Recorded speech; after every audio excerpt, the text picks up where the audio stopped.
What should I expect after an assault conviction? The events that occur after an assault conviction typically depend on the laws of the jurisdiction in which a person is convicted. Typically, however, the judge on the case decides on a sentence for the accused individual. Sentencing may occur immediately following a conviction or may be delayed and handled during a separate sentencing hearing at which witnesses, the victim, and the convicted party may speak. Sometimes a probation officer's report is used in sentencing as well.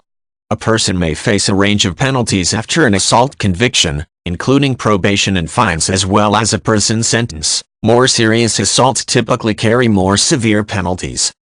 Once a person is convicted of assault, a judge has the job of deciding how he should be punished. He does this by imposing a sentence that is within the sentencing limits that apply in his jurisdiction. Often, however, judges do have some discretion in whether they give minimum sentences or apply maximum sentences instead. This typically depends on the unique circumstances of the crime. If, for example, the convicted party assaulted another individual with a deadly weapon, caused serious bodily harm, or assaulted a minor, he may face a stiffer penalty in some places. Sometimes an assault conviction is followed immediately by sentencing. In many cases, however, there is a sentencing hearing that is scheduled for a few weeks following the conviction.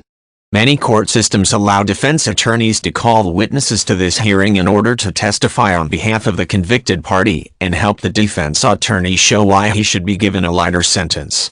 The prosecuting attorney, on the other hand, typically has an opportunity to demonstrate the reasons the convicted party should be given a more severe sentence.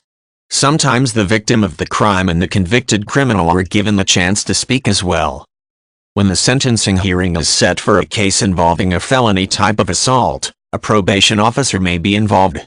The probation officer's job, in such a case, is to create and submit a report to the court that provides details about the convicted party's past, including previous arrests or convictions, work and education history, and past abuse of drugs and alcohol.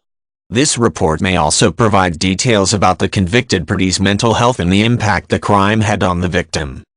The sentence a person receives following an assault conviction may be minor if the crime is not considered serious. In such a case, he may serve a few weeks or months in prison or even be sentenced to probation and a fine instead. If he has committed a more serious crime, however, such as sexual assault with a deadly weapon, he may be sentenced to spend many years in prison.